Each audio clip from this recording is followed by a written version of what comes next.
Here we have a sample of super-grade plutonium-239, which is an isotope used to manufacture nuclear weapons. Just kidding, Homeland, this is a fidget spinner, so you can tell the black SUVs to head back to base. This is actually the Fat Boy fidget spinner by Steampunk Spinners.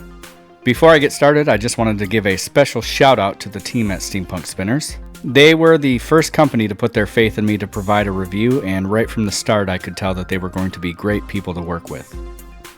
With that out of the way, let's dig in. The Fat Boy came in this nice display tin with some extra goodies like coasters and stickers. I added some foam to properly display the spinner because I thought it had such a cool look to it, especially in the case. Out of the case, you can see exactly why it gets the name Fat Boy, because this guy is meaty.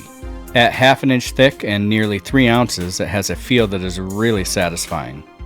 It's only 2.3 inches in diameter, so it still is very easy to carry in the pocket. This Fat Boy is made from solid aluminum, but Steampunk also sells a copper version that weighs even more. The finish is really nice on these trefoil arms, and every single edge has been rounded, making it very comfortable, like squeezing a stick of butter. And yes, in my spare time I squeeze butter, so you can trust my judgment. It's hard to describe, but there is something about this design that I absolutely love.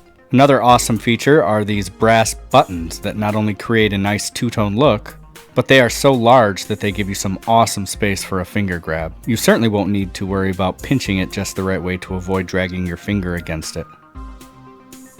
I mean, I can even pinch it with 2 fingers on one side just fine. The Fat Boy's buttons also create a tight fit with the arms, giving it a pleasing, seamless look. But there is still proper clearance to avoid rubbing. They are engraved with some Steampunk branding, and it's done in a way that doesn't pop out at you or get distracting. In fact, from a little distance you can't even tell that they're engraved. Under the hood, this version has the enclosed full ceramic 608 bearing, but they also offer a hybrid if you prefer. For comparison, here is a standard 608 silver button, and you can just see how much bigger the Fat Boy's buttons are. Also, with the buttons off, you can see how substantial this bearing housing is. Some designs use a much thinner layer of metal, which can lead to breaking or compromising the shape of the body. There are certainly no worries at all with the Fat Boy in that department. All of these great design elements come together to make for a really pleasant spin. Whichever way you prefer, the Fat Boy spin is ultra comfortable, and the spaces between the arms allow you to launch it so fast that you'd think you were splitting atoms.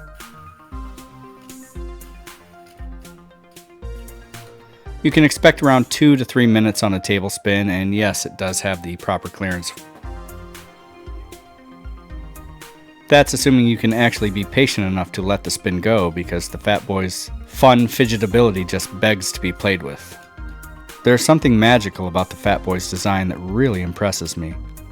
With its thick body, the big buttons, and the spin comfort. I actually had intended to just review it and send it back, but once it was in my hands, I knew I had to make it mine. Steampunk has knocked it out of the ballpark with this Fat Boy, so get out the rye bread and mustard, Grandma. It's grand salami time. Make sure you check out the Steampunk Spinners website for all their great stuff, and that link will be in the description below. Also, check out my boy Tuscaloosa Tactical. He also reviewed the Fat Boy and did a great job. I'll put that link down in the description below as well. Thank you for watching, and as always, please consider subscribing and liking this video if you want to see more spinner reviews like this. Later.